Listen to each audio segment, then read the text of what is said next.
Before I begin, I would like to say this is a very long story. It's in something that's haunted me since I was 6 years old, since my first encounter with it. I've had dreams about this, and 2 very specific encounters with the creature. I'm sharing this story so I could possibly find help on what to do or how to get rid of this creature that's been hunting me since I can remember. Just for background, I'm a 21-year-old female and still worry about this creature finding me, but I'll get into detail why later. For now, here's my story. I would always go camping with my grandparents, who I call Gammy and Gampy, at the end of my school years. I would always look forward to it since I grew up loving the outdoors in the woods. I especially loved camping, loving the idea of having s'mores, taking long hikes, being around the campfire, and of course the wildlife we would see. Now, I grew up in California, mostly near cities, so the forest was like my true home to me. I always preferred being near trees and dirt rather than the buildings and crowded places. Besides, the woods were much quieter and more peaceful. I always felt safe while I was there, like nothing could ever hurt me. But something strange would always happen at the end of the month of May. I would always have this reoccurring dream during the last week of my school year.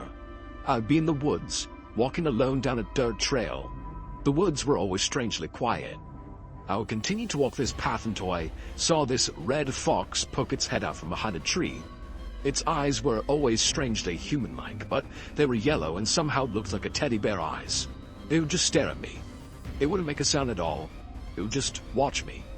Usually in my dream I would go up and pet it, that making the fox finally making a noise, usually a soft growl. Then I would continue walking, and it would follow me. The first time I would have this dream was when I was actually around 5 years old, and it lasted until I was perhaps 11 years old. Over the years it would be the exact same thing. I'd go for a walk in the woods, find this fox, pet it, then continue my hike with it alongside me.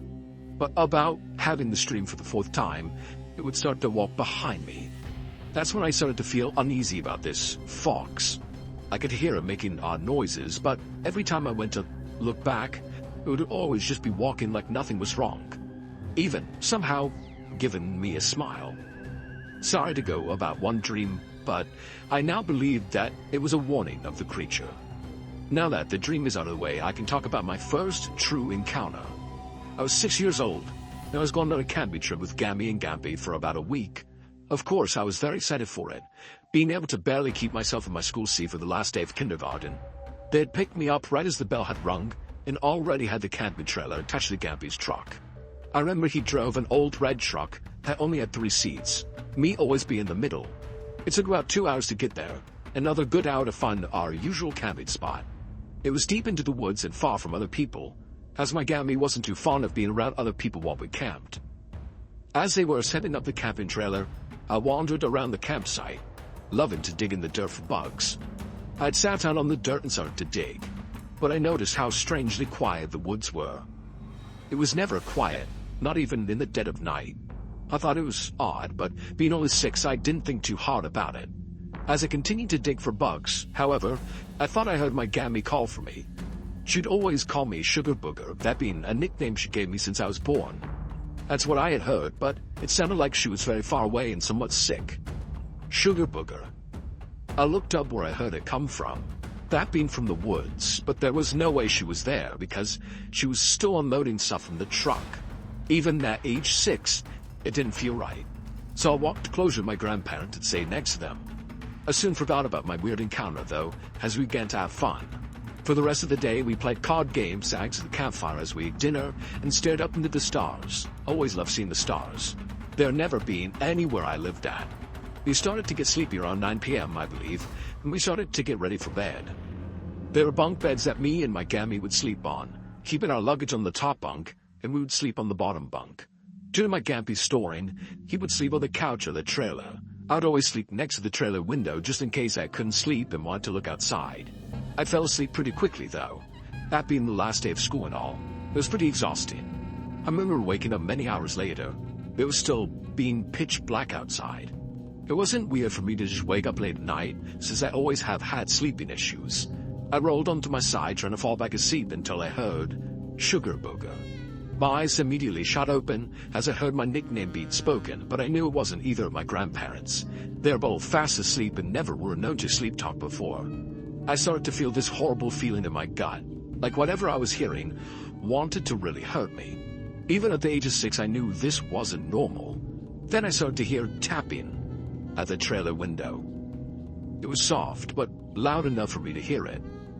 Tap, tap, tap. I just sat there, frozen in fear. I was trying to just brush it off as tree branches or rain, but I just knew that it wasn't.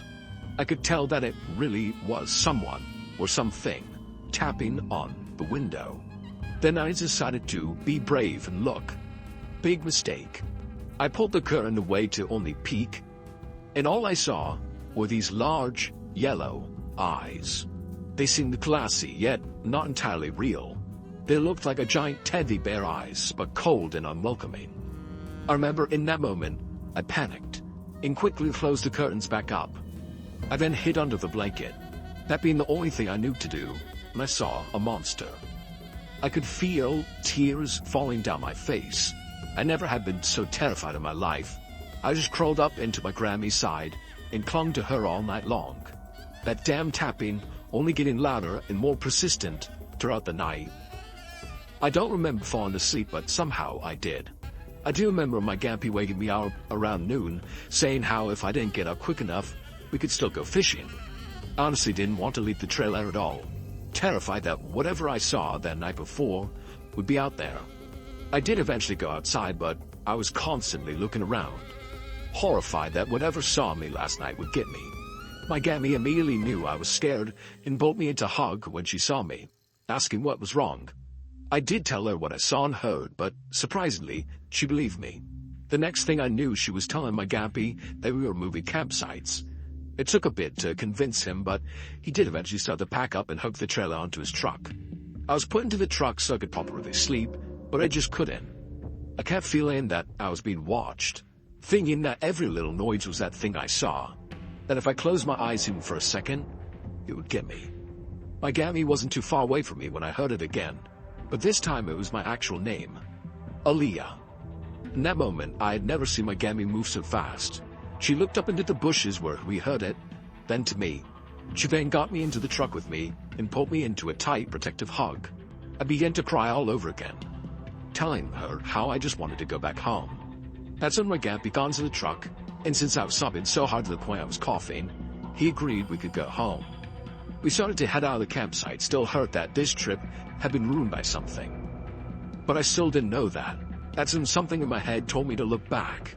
I slowly did so, feeling an ice-cold fear wash over me as I saw something. A red fox, sitting in the middle of the campsite, sitting there with large yellow eyes. The same red fox from my dream, somehow curling its lips into an eerie smile. After that encounter, we never did go back to that campsite. We did continue to camp, but in more populated areas. I didn't tell my grandma what I saw, but she had told me to trust my gut. She knew that I was feeling sensitive to certain entities, and that would help me if I trusted it. Now, this should be the end of the story, but I'm afraid it isn't. There was one more encounter I had with the creature. It was much more terrifying than the first time. The second encounter I had when I was 17, many years later. By this time I knew very well what a skinwalker was now, and I was still very paranoid every time I went near a wooded area. I still worried about seeing that fox, but I never really thought about it too much. Me and my two younger siblings were staying at a relative's house for Christmas, them living way up into a mountain area. I think they were my great aunt and uncle, but I'm not sure. Where they lived there was no service at all, so unless we hooked up onto the Wi-Fi, we had no phones. I didn't mind the house, still loving the woods no matter what happened, although at night I hated how they didn't close the window curtains, making it easy for anything outside to see inside. But I did feel safe while inside the house, knowing that they wouldn't let anything hurt us kids. Luckily it didn't snow where they lived, so we could go outside and run around. They also had this beautiful black lab, being about a year old, named Pam. She was very playful and normally wouldn't listen to anyone but my uncle. Although she was easily excitable, she was a good puppy. One of the days we were there, my little sister and our aunt went out to the store for a nice girls' day. Although I'm a girl, I wanted to go hiking with my uncle and my little brother. We left pretty early since the hike we were doing was 4 hours of walking into town. It was a really chilly morning, but since we were doing so much walking, it felt great. We also decided to take Pam, it being a good way for her to get exercise and have fun. About maybe an hour into our walk, I started to slow down a bit, wanting to enjoy the beautiful forest. It was so peaceful. I could have honestly stayed there. But as we continued to walk, I started to feel something odd. I noticed how quiet the forest had suddenly become, hearing only our footsteps and my brother talking to our uncle. Pam noticed it too, her ears going straight up and growling softly. I started to pick up my pace to go next to my brother, worried that possibly a coyote or a mountain lion was nearby. I knew, though, they wouldn't be out this time, though. Even if they were, they wouldn't walk near the roads. My little brother was only 9 at the time. Being the oldest sibling, my natural instincts to protect him kicked in. Again, that ice-cold fear I once felt when I was 6. I tried so hard to not think of the creature, but it was all I could worry about. I was so scared. I felt like I was back to being that scared little 6-year-old again. I had to stop for a moment, though, see my shoelace came undone. I quickly kneeled down to tie it back up, trying to hurry and just get out of there. That's when I heard it. Aaliyah. In that moment, my heart dropped to my stomach. My eyes were wide and I could just feel myself start to shake from fear. It was right next to me. I heard it clear as day. I slowly turned my head and there it was. That same red fox, still having those horrid yellow eyes and that same demented smile. Only this time I saw much more clearly. Its fur looked so matted and disgusting. The smell it had was like rotten, decaying flesh mixed with garbage. Its limbs were much too long for a normal fox, the back legs bending completely the wrong way. Those eyes were still the worst thing about it, but now they looked emptier than I remembered. I wanted to scream, to run, to cry, but I just couldn't. I was frozen as I was, too scared to even blink. Then I heard it speak again. This time, however, it mimicked my little brother's voice. Found you. Before anything else could happen, Pam suddenly jumped in front of me and started to bark like mad, snapping and growling so aggressively that it scared me out of my frozen trance. When I looked back, it was gone. I used that moment to run over to my brother and our uncle, who didn't see what I saw, as they were too far ahead now. But I heard my uncle start to pray and sing a song under his breath, keeping my brother and myself close to him. I was just too scared to even look back. So I just kept my eyes on the ground and refused to stop walking. Pam had stopped barking, but she was still loudly growling and never left my side as we continued our hike. My little brother was a bit worried, but he just thought it was a coyote. When we finally made up to town, my uncle had called her aunt and told her to pick us up, saying something about how it wasn't safe for us to walk back. Thankfully, she did come and get us, but she was confused since we'd talked about that hike for days. On the car ride back, Pam never left me alone. She was right beside me the entire time. She knew that thing was after me, and she protected me. I was very grateful that she was with us. Who knows what would have happened if she wasn't. When we got back to the house, I was talking to my uncle and aunt. Once I told them what happened and what I saw, they had started to pray and check that all the walks were shut tight. My aunt putting something around the doors. I now believe it was probably ashes, but I never did find out. Unfortunately, this made our Christmas vacation cut short, as they were worried that I was not safe while still in the woods. We had to be taken home the next day, then make an excuse of how there was an emergency with a friend and that they tried to help them out. I felt horrible that this Christmas was ruined. But once I did leave the woods, I truly felt safe again. Before they had to drive me back home, though, they told me that it wasn't my fault, and that luckily, it didn't hurt me or the other kids. It did make me feel a bit better, but it still brought up a lot of questions and worries. Is it still around? How? Why? What did it want with me? Does it want my skin, my soul? Or is it just going to be tormented by this thing forever? I still don't have any answers to these questions, but that's what really scares me. Now I've longed to move from California and now live in Kentucky. I do live in woods, but so far, that thing hasn't found me. I know that seems pretty stupid on my part, but life had changed a lot when I was growing up. I was given no other option to live somewhere else, and my grandpa in Kentucky was kind enough to let me live with him. So please don't call me an idiot for moving to the woods, but I had no other choice. Anyways, while I'm happy it hasn't found me, I'm still worried. Can it still find me? Is it still hunting me? I'm not close to anyone who knows truly how to get rid of this thing. And that's why I'm telling my story now, so I could possibly find help. So please, if there's anyone out there who does know, help me. My friend Skinwalker's story. Back in college, a buddy and I were hanging out in our dorm room, smoking some weed and chilling, We got on the topic of creepypastas and stuff, and I mentioned that I've heard some really creepy Skinwalker stories. My buddy gets real quiet out of nowhere and said, "I saw one once. Up close and personal. That shit is real, bro." Of course, I asked him to tell me more. He said he didn't like talking about it, but eventually opened up. So his story took place back in the summer before he left for college. Him and his high school friend group had planned a big last hurrah camping trip. He was from Scottsdale, Arizona, and I think they said they drove a good hour and a half outside the city to one of their friends' parents' ranching properties. That's about 8 people in their group, and everyone shows up around the same time in 3 separate cars. Around when they show up, it's already starting to get dark, so they set up their tents in a campfire and start drinking and smoking. There's one dude in their group, let's call him Tim, who's been a little bit more quiet than usual. My buddy asks him what's wrong, and he says something like, "I don't feel good. Just a little under the weather today." Regardless, they start making brats and are all having a good time. Then out of nowhere, everyone notices Tim is gone. Just totally vanished. Nobody even saw him leave, even though everyone was relatively close to the fire. The group starts hauling the snap, thinking he's pranking everybody. Then they start to get worried about Tim, as he'd been gone for over an hour. So my friend and a couple others go out into the hills to search for them. They walk around for a good 15 minutes calling his name before they finally get a response. It's not Tim. Instead, they hear the familiar howl of a coyote, and it's answered by a couple other coyotes. A buddy says he was a little bit worried at this point that Tim might have gotten dragged off by some wild animals. Everyone in their friend group is paranoid because there's no way Tim could have gone missing without anyone noticing. Just no way. Then they heard another howl. Suddenly. It's longer than the others, and different in that it sounds off, like if someone had a recording of a coyote howling and decided to play it. My friend's blood ran cold when the howl ended in the sort of hacking laughter. And unlike the howl, the laughter sounded close, like 20 feet away close. The group starts frantically looking around, convinced Tim is out there fucking with them. He isn't. They don't see anyone. They return to the fire a little shaken up. Everyone is really starting to get worried at this point. The group starts considering calling the police when suddenly a truck pulls up to the campsite. It's Tim's truck.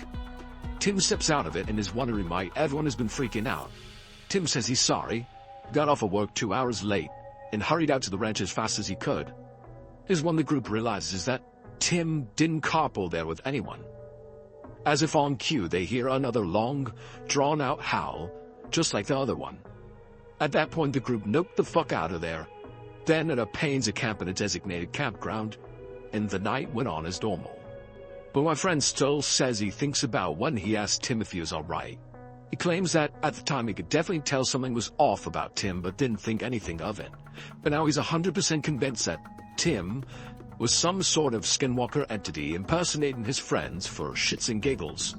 How the creature knew what Tim looked and sounded like, well, he has no explanation for that. Maybe it just got inside their heads. My wife heard a skinwalker in our house last night.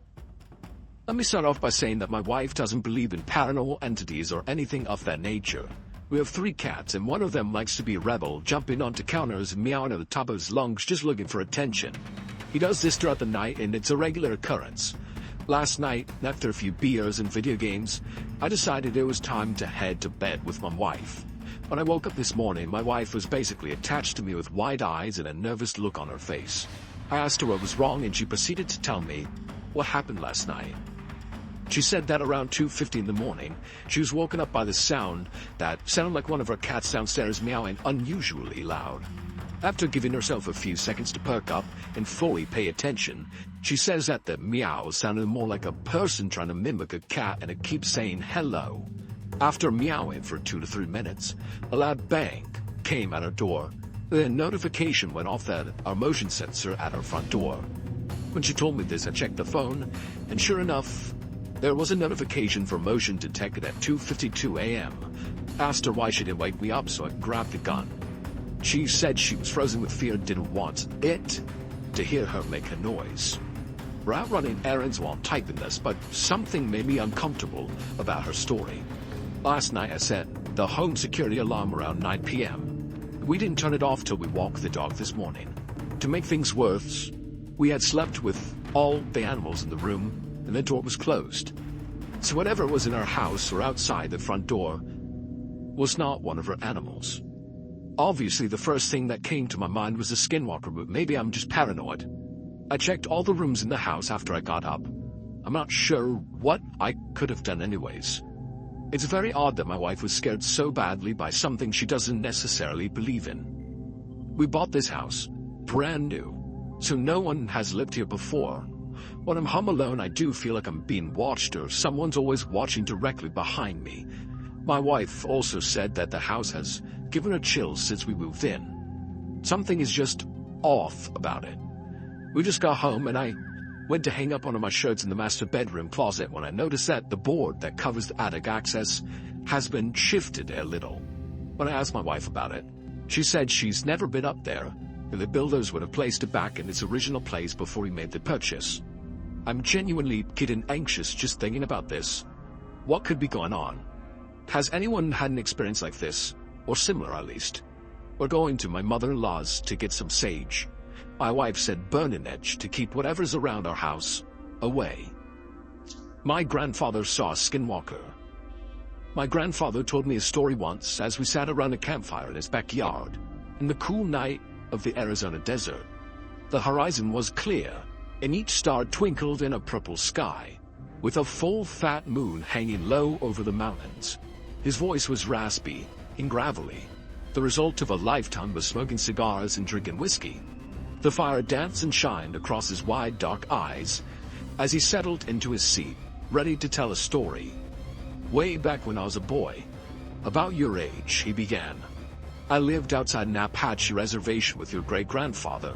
He returned from the war and set about raising horses and cattle on a 100-acre ranch settled between a brambly mountainside, with dirt good for growing thorn bush and not much else. One night my mother was sick, and Pa and I took a trip into town about 50 miles away, straight through dry desert, over a washout creek, and some old abandoned farmsteads. The fire sparked and a log crackled, jolting me out of the story. What next? I asked. Settle down, boy. You'll hear soon enough. Pa and I were driving in an old Ford pickup truck. Our memory was dark out, inky and thick, with only the lights of our old truck lighting up the road. I remember, too, when the engine began to sputter, and the truck slowed to a jerky stop. God damn it, Pa said, guiding the Ford to the side of the road as it coasted to a halt. Stay here, son, as he stepped down to the darkness, shut in the door with a heavy thud. My windows down, and the cold desert air was breezy and felt good on my hot face and neck. Pa was getting water from the back to cool the engine, and that's when I smelled it. Rotten eggs. Strange, I thought, to smell sulfur in the desert. My nose also picked up carrion, like one of them dead, bloated cattle that would drop dead from the heat, lay there, until the crows pecked enough holes in their side to cause the whole thing to explode. It stunk and I gagged. My skin started to tingle too. The back of my neck felt itchy, and my face started to get hot.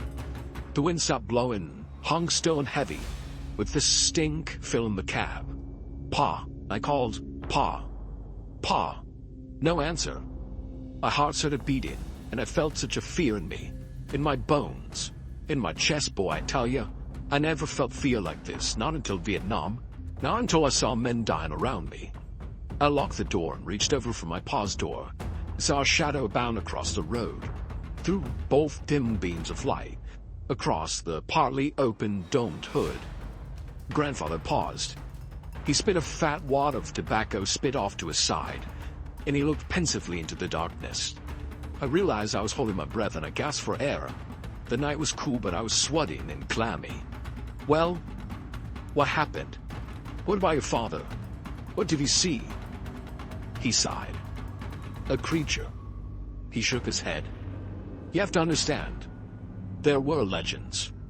Old legends, older than the rock cairns out in the valley, older still than Crazy Horse and Sitting Bull, and their old Indian chiefs and their shamans, the Apache, the Hopi, the Cherokee, and all them old tribes and First Peoples.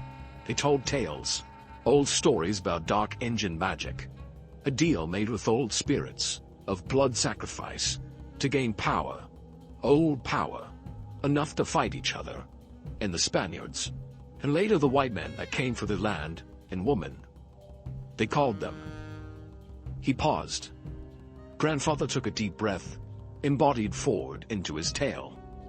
Across the fire, in the sky, the desert, the creek, the moon and the sun, the old mountains, he bodied forward. They called them Skinwalkers, shape changers, old warriors resurrected as skinless men, all sinew and muscle, walking on deer legs, was a torso of man and the head of a coyote. But messed up, boy. Long and malformed snouts, teeth like a bowie knife, long arms and standing 7 foot even hunched over. They'd got the old cowboys and white riders. They'd run through bullets and sabers, part the Spanish armor like it was a potato sack. Willie, too. They changed their voice to match a person you knew or might know. Boy, that's what I saw. Big and fast. Only for a second it ran across the road. Gray and mottled. Muscle flexing under its legs, hooves clomping on the road, stringy muscled hunched shoulders. And it turned, looked right into the cab, looked right into my eyes. And I swear, boy, it grinned at me. I sank into my seat, in shock, in fear, shaking. I knew death was near. The air was electric. I smelled ozone and brimstone. The air felt like right before lightning comes and blows a tree to smithereens, charged and full of power. I yelled for my pa, but no words came out, just a dry squeak. I was shaken as grandfather told his story. He was still here, so I know he lived, but the supernatural always fascinated me. And even now, I felt the force of his words. The real power of Skinwalkers was trickery. Sure, they could change the voices, but also their skin. That's why the gods took their hide, so they could take others. Not for long, the legend says, maybe an hour before the soul of the skin they wore would come looking for their mortal shell before going to whatever hell awaited them. Though I think, getting skinned alive was hell enough. A minute passed in what felt like a lifetime. 1 second in 1,000 years. My father's door opened, and I jerked my head to the left, putting my fist up to fend off attack. "Son, it's me," my father said. Before climbing into the cab, he grasped the steering wheel and pulled himself in awkwardly, jerking himself into the seat. I cringed into the corner. I looked at him. I looked hard. "Boy, your great-grandfather was a good man. Treated me and my ma right.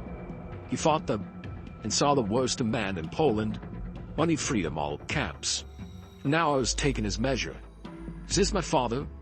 Do I make a run or do I die? Is it him or not? Let's go get that medicine for your ma," as he pulled the truck into gear and pulled it out onto the road, and our trip resumed. I guess it was him after all. But how did he know? Was it because he said something about your mom? No, boy. I knew because out the window, out the corner of my eye, I seen the beast running 50 miles an hour right next to the car, looking at me with them yellow eyes and grinning mouth. I looked at it and saw it, hunched and angry, running next to us, boy. My pa kept his eyes on the road, locked straight forward. "Son," he said, "don't look at it. Don't look at it." That's how I knew, boy. I'm a Marine stationed at Camp Pendleton. I met a skinwalker in the dirt fields. Being assigned to Camp Pendleton was a dream come true, located in Oceanside, northern San Diego. It's one of the biggest Marine Corps bases in the U.S. There's a ton of stuff to do nearby, whether it's going to the beach to surf, swim, or go for drinks at the pier. The people around here are mellow, and there's a surfer sort of vibe to the neighborhood I moved into. Everything was going great for me the first few weeks while I was here, but I noticed that despite the laid-back attitude of the surrounding area where I lived, my work life was rigid and inflexible. My commanding officer gruff and no nonsense. I began to realize this place was not going to be a catwalk. Then, one cool night, I woke up disoriented and far from my bed. Looking around, I saw there was nothing nearby. Not another person for miles. Just flat, dirt ground with hills in the distance. and a black sky full of stars and a full moon above. I must have been sleepwalking, I thought to myself, rubbing the sleep from my eyes. I had marched into my dreams while remembering my days of basic training, and I somehow ended up in the middle of the dirt field. I looked around in every direction and finally saw lights in the distance behind me. At least I had an idea which way to go now. Turning around, I started to walk back towards the base, my legs wobbly from the long walk while asleep. It felt surreal to be out there in the middle of the night, and I didn't understand how it could have happened. I've been caught sleepwalking once or twice before, but I never got anywhere nearer to this far. Part of me wondered with a paranoid fear just how often this happens without me realizing it. I walked for a few minutes alone, feeling an increasingly strange sensation like a tingling on the back of my neck. After a while, I began to suspect it was that outdated lizard brain notion that someone was following me. A remnant from some bygone era where humans actually had to worry about being stalked in the night. Just as I had that thought, someone cleared their throat in the darkness behind me. A chill ran up my spine, and my flesh broke out in these goose pimples as he spoke. This voice deep, gruff, and commanding. "What are you doing here, all the way out here so late at night?" he asked. He stepped closer, and in the moonlight, I could see him more clearly. My voice caught my throat as I looked at his eyes and saw they were yellow, like a cat or a wolf or a snake, maybe. "Haven't you been told to stay in your bunk at this hour?" His tone was predatory and overwhelmingly creepy, but his demeanor was otherwise friendly. The part of my brain telling me to run was suddenly being hushed into submission by an unfamiliar voice which told me that this was fine, not to worry about a thing. "Look at his uniform," the voice said, and sure enough I looked down to see he was wearing a Marine Corps uniform, with the insignia indicating he was an officer. "You wouldn't want to disrespect a superior officer, would you?" The voice asked. "Sorry, sir, I must have been sleepwalking. I'm just heading back towards the base. I can make it home from here." He showed his teeth in a grin and told me he'd walk with me for a stretch. "We must be distant relatives from somewhere down the line," he said as I walked. "Both of us out here walking in the middle of the night. I wish I could chalk up my trip to some somnambulism, but I'm just a run-of-the-mill insomniac. I can never get back to sleep once I'm up. I usually just go out for a long hike. It reminds me of the old days when I was deployed, I guess. Going for long marches that started before sunrise, didn't end until long past noon. The more time that went by, the more guilty I felt for having almost run from the man. He was just an ordinary guy. After the conversation became easier as we built up a rapport, and I told him about my life and my background and where I was from. When I looked back at his face, I was shocked by what I saw. Maybe there really was a family connection between the two of us. In the increase in light from the base as we drew closer to it, I saw there was a striking resemblance between us. He didn't look like that when you first saw him, that suspicious voice in my mind said endlessly. His eyes were yellow, remember? Now look at them. They're brown. But it was quickly drowned out by that other, louder voice which spoke up and said all this was okay too. It was just dark out in the dirt field, and I hadn't got a clear look at his face until now. "Tell me more about your parents," he said. "I want to know all about them. What are they like?" I started speaking again, feeling hypnotized as I looked into the older man's swirling brown eyes. He was walking slower and slower, and I was matching his pace. The base was close now. I could see the lights of it were very bright up ahead, less than a couple 100 yards away, but they were getting dimmer suddenly. The light was fading. How? Were we walking backwards now? Was I even walking at all? Or was something dragging me now?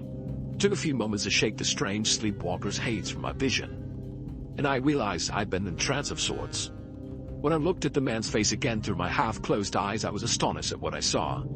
He didn't just bear a passing resemblance to me. He could have been my long-lost twin brother.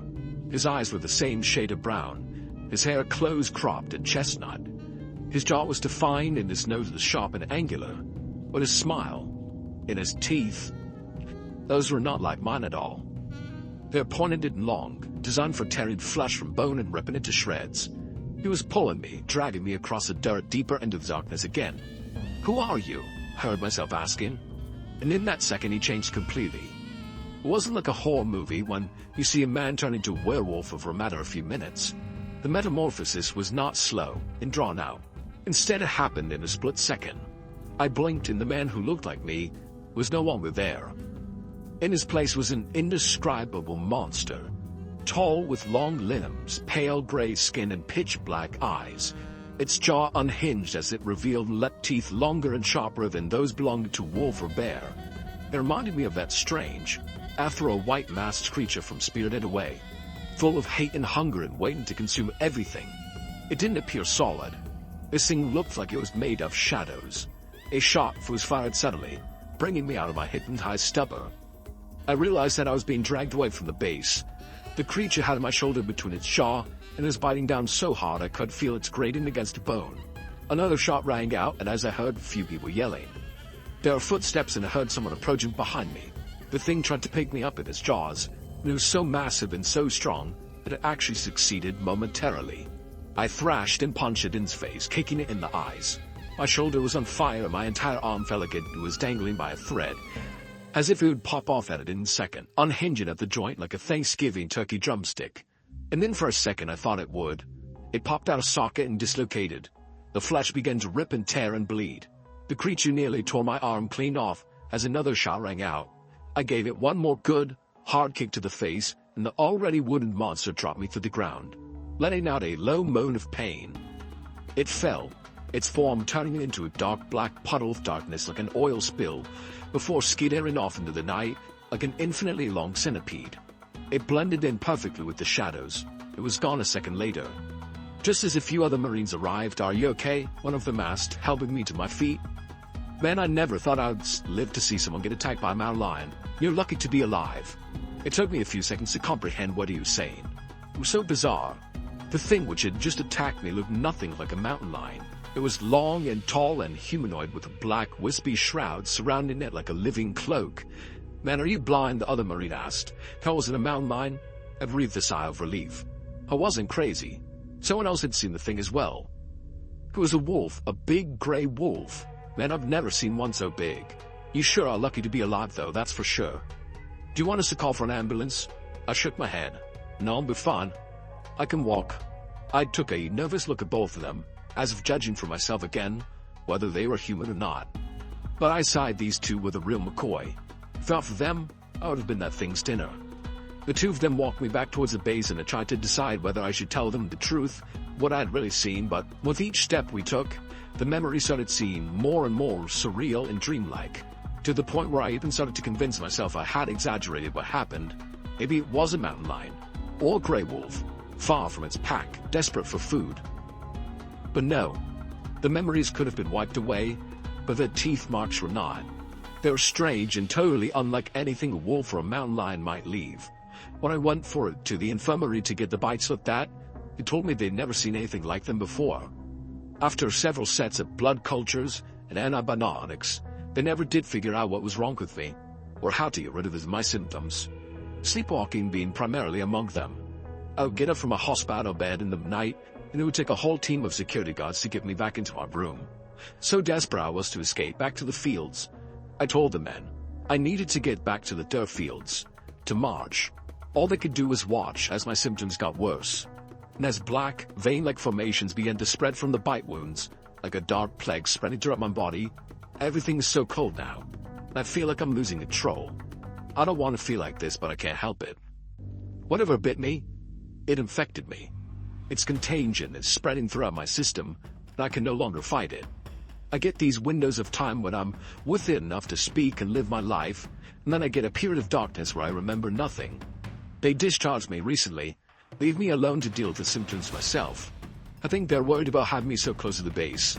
They don't know what I'm capable of anymore. Most nights I wake up far from home and don't know how I got there.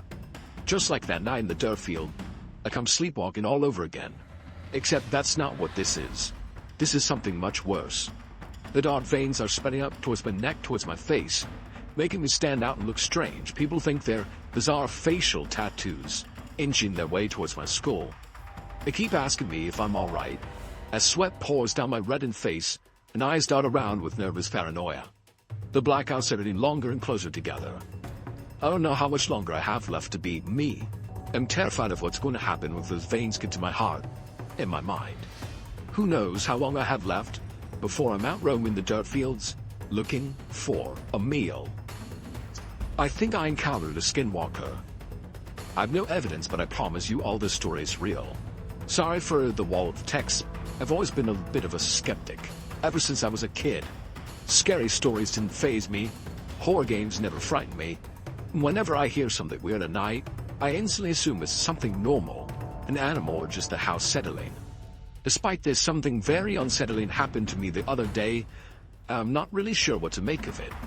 I think it's the first time in years I've been genuinely frightened. I live in a forested area in the US. Me and my girlfriend live in a large cabin.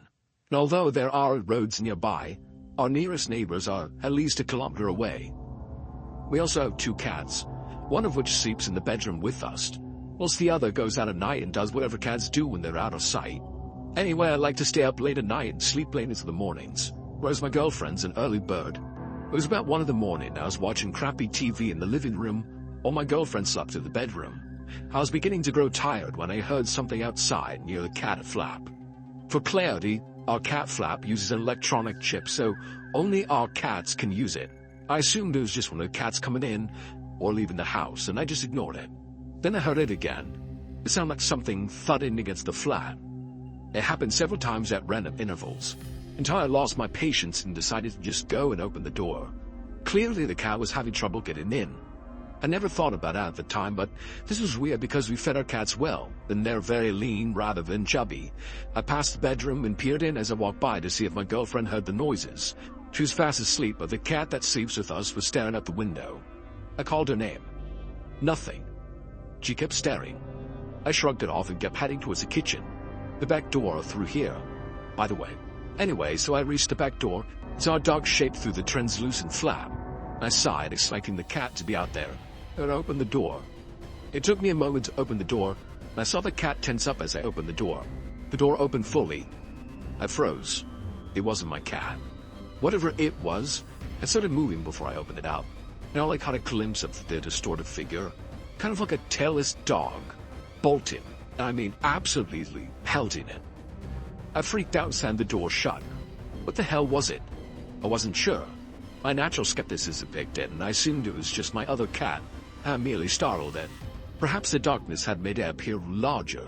Nevertheless, I was creeped out and decided to go to sleep. As I slipped into bed, I realized something horrifying.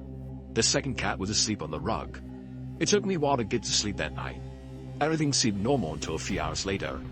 I woke to a strange feeling of dread. Something wasn't right. My girlfriend was fast asleep. I held my breath and heard something creaking by the door. It sounded too loud to be one of the cats. It was as if a person was walking about. I reached towards my bedside cabinet and flicked on the lamp. The room was illuminated, and I saw something standing just outside the open door, staring at me. The same twisted figure I had spotted outside earlier. It wasn't very tall, maybe a little over 5 feet, but it was just a face that stared at me the most. I only caught a glimpse of it. But what I saw will stay with me forever. It looked like a dog, but with an elongated face and almost human-like eyes. You know that weird distorted snarl hounds pull when they're pissed off? It had that expression. I instantly started yelling profanities as I scrabbled backwards, trying to straighten up. The creature turned and sprinted down the hall. I heard it dash outside and go past the window behind us, just above the headboard. I managed to look out as my girlfriend started to panic as she woke up fully. We both caught a glimpse of whatever the hell this thing was, as it dashed off into the woods near our home. Grabbing my trusty shotgun from beneath the bed, as well as a couple rounds from the ammunition box that sits next to it, I ran out of the room in my underwear and rounded into the kitchen. The door was open. I'd forgotten to lock it when I saw that thing originally. Hadn't seen it since, and we still live in our cabin. But I've bought sturdy locks for all the main doors and windows in the house, and always check the exit points at night. I also go to bed a bit earlier than I used to, so I'm asleep when the freaks of the night start to wake up. I've read a bunch of forums, and the only thing I can compare it to, based on what I saw, is a skinwalker. If you know anything about these things, please let me know. Skinwalker in the woods. I live right next to a Navajo reservation, and I've made friends with many people there my age. We like to hang out, play video games, and just be normal teens. I walk over a lot since my best friend lives a little less than a mile away from me. This isn't a long trek and usually only takes me about 25 to 30 minutes. I've made this trip dozens of times and I've grown very comfortable with it. I know the people along the way, so I'm not scared or on edge. There is a patch of forest, however, about midway there. It's a little unnerving sometimes. There's always that feeling of being watched. This was a regular occurrence for me, so I tried to just ignore and shake it off as my mind playing tricks on me. This day I spent more time at my friend's house than I meant to, and when I left it was already getting dark. I reached the stretch of forest right as the sun disappeared from the sky. I shivered a little as I readied myself to begin the journey through. I was 10 steps in when I heard a branch snap. You know the sound? The one that screams there is definitely someone or something there with you. I froze, not sure of what I should do next. Should I run? Should I turn around and book it back to my friend's house? I didn't know what the best option is in the situation. I whispered, "Hello," hearing my voice crack as the words fell from my lips. I don't know why I even opened my mouth, but I was out there, so I listened for any reply. My heart sank when the answer came back, in the sound of my voice. "Hello?" I started to breathe too fast. My heart pounded against my chest. I felt like I might faint. "Hello?" My voice came again, but not from my mouth. I wanted to run, but my feet felt cemented to the ground. I couldn't scream. I couldn't reply, as my voice echoed over and over from a short distance away. I couldn't pinpoint exactly where it was coming from. It sounded like it was everywhere around me. "Hello? Hello, hello?" It repeated. "Stop it," I finally managed to tear from my lips. Everything went silent. For a long minute nothing happened. The air grew stale, and I realized for the first time that there were no typical forest sounds. There are no bugs, no frogs or crickets. Nothing. I stood there terrified, waiting to see what would happen next. "Stop it," and they looked back. I'd had enough and was willing to heavy legs to move. Before I could take a step, I heard rustling in the bushes 20 feet to my left. I watched in horror as a deer head with huge antlers protruded through the brush. As it came further, it stood up on all twos. I took off. I flew out of those woods and all the way home in record time. I said nothing to my mom when I got there. I just went up to my room, lay down, and thought about what happened. My mother came in at some point and asked me if everything was all right. I replied with that yes, I was just tired. I don't know why I didn't tell her. I guess I might have been afraid of how she would react. I called my friend and told him everything. He freaked out and told me, no matter what happened that night, to not reply or look out my window. This terrified me even more. He said to call him the next morning and he would explain more. In that, he had to speak to his grandfather as soon as possible. That night I didn't sleep at all. I stayed awake listening to every little sound the night brought. Around 3 a.m., just as I was about to drift off, the air changed. The night sounds quieted. I felt my heart begin to pound. I lay there and waited, pulling the covers up over my head like a child, far too scared to move. It came after a long moment. "Hello?" I cried. It was all I could do. "Hello?" "Stop it."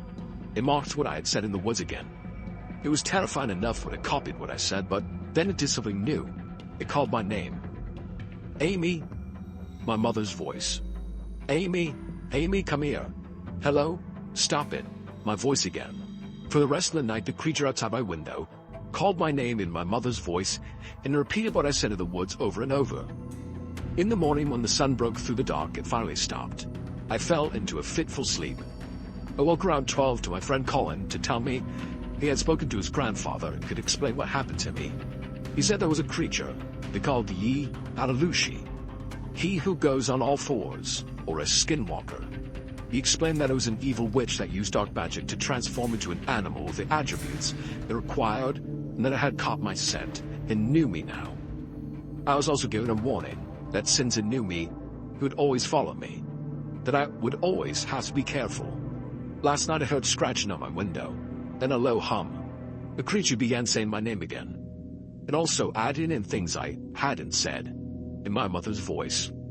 At one point it started calling my name, but drawing that out really far, like, "Amy." It tried to get me to come outside, or to open the door and let it in my house. This went on all night. At this point I felt like I'm going crazy. I don't know what to do. Is it seriously going to stalk the shadows around me for the rest of my life? I don't think I could take that. Don't visit the apparitions. I don't like to use the term skinwalker to describe the hellspawn that wander the Appalachian Mountains.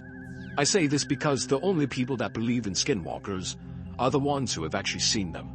I sure as hell didn't believe in any such thing until about 2 weeks ago. The Appalachian Mountains had always been a place that I wanted to visit. The pictures on Google were enough for me. Place is fucking beautiful. Had heard a few stories about skinwalkers roaming around the mountains during the night, which just made it all the more interesting. So I saved up some money, rented a cabin, and flew out here to experience the mountain lifestyle for a couple of weeks. The first few days were completely normal. I got settled in and felt completely fine. Hiking some surrounding trails is all that I can recall for the first 3 or 4 days. It was on that 5th day that everything began going to shit. The cabin that I'd rented had 2 big floodlights facing the backyard. Every night a coyote would walk past my cabin, causing the lights to turn on. I thought nothing of it. It was honestly kind of cute. On the 5th night of my stay, I was sitting in the living room watching some satellite TV. In the corner of my eye, I saw the floodlights flicker on. I jumped up to go to see my new coyote friend through the window. Let's just say that whatever caused my floodlights to turn on that night was not a fucking coyote. Its body looked normal, except for the legs. The legs were extremely long and skinny. Probably 3 times longer than any normal coyote. The thing just stared at me. My fight or flight didn't kick in. All I could do was stare back into its empty eyes. This creature then let out the loudest, most blood-curdling scream I've ever heard, then got even closer to the window. I turned around to grab my phone so I could call the police. As I was walking to the couch, the floodlights turned off. The soft glow of the old TV screen was only lighting the living room. I grabbed my phone and sprinted upstairs to my room. My first instinct was to hide in the closet, so I did just that. The closet doors had little slits in them so I could kind of see what was going on outside. I picked up my phone and tried to call the police. There was one slight problem though. My phone was dead. It was around this point that I heard knocking coming from my front door. The knocking continued for what felt like an hour. I literally had no idea what to do, so I just sat there, hoping that it would stop. It eventually did stop, but shortly after, I heard the door open. No kicking the door in or anything. It just opened. I started to cry. I could hear faint footsteps getting louder and faster as it went up the stairs. It eventually got to my room, where I thought I was dead for sure. I could hear it opening drawers and messing with my bed sheets. I peered through one of the slits in the door, but I couldn't really see anything. That was, until the creature put its disgusting, rotting face right up against the door. It was breathing so loudly that I was hurting my ears. I pushed myself back into a corner and used one of my jackets to cover me. It was my last option. I didn't know how long I sat there, but it felt like an eternity. I eventually peeked out from behind my jacket to see some light coming through the doors. I stood up and looked out. It was daytime. I couldn't hear the creature anymore. I assumed that it got spooked by the sunlight and left. I slowly opened my closet door. It was finally safe. Needless to say, I got the fuck out of there. I'm never going again. I don't want to see a therapist because they won't believe me. They'll think I'm insane. Maybe I am insane, I don't know.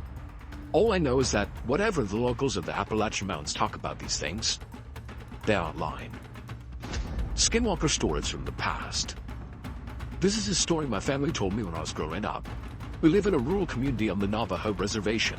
My aunts and her 2 brothers were home alone while grandparents had left for the evening to attend a chapter house meeting. They were in the house, and like many people from the reservation, they didn't have electricity. It had been dark outside for an hour, and my aunt and my uncles were getting ready for bed. Outside they heard noises, as if someone was moving things around outside. My oldest uncle went to look out the front window and saw a figure out by the truck. This was immensely out of the ordinary because the closest neighbor was miles away. Whatever it was out with the truck door, began to dig through the personal items that my family had left in the vehicle. My aunt and uncles were frightened by the sight and knew that they should have taken action. They took out the rifle and all steadied themselves to hold it up. They flung open the door and aimed the gun at the figure. The figure turned and started to walk towards them, totally unfazed by the weapon. My uncle pulled the trigger, but nothing happened. The figure drew closer. My aunt began to smell something like a rotting corpse. It was so strong it made her gag. My uncle continued to pull the trigger, with no luck, and the figure came closer and closer. Off in the distance, headlights were coming up the road. My grandparents were returning. The figure looked towards the light and started to move away and tucked itself behind a tree near the house. My oldest uncle ran towards the truck with a weapon. My grandfather ran into the house and over to the stove, grabbed a handful of ashes and rubbed over the gun and placed an ash-covered bullet into the chamber. He walked out into the porch and fired towards the tree. Whatever that thing was, didn't expect the gun to go off. The The gunshot echoed and the dark figure began running. My grandma chased my aunt inside and my uncles and my grandfather went after it. There were many roads and paths, so as my grandfather and uncles chased after the figure, the truck was bouncing and the headlights were not fixed on one particular spot. My uncle swears that when even the headlights would hit the figure, he saw a woman. Not only that, whoever it was running on all fours like a bear. My grandfather eventually stopped the truck and, as they neared the ditch that drops about 20 feet, he got out and began to yell in Navajo. My uncle says he was yelling about a local woman. He yelled that he wasn't scared and that he knew it was her and to leave his family alone.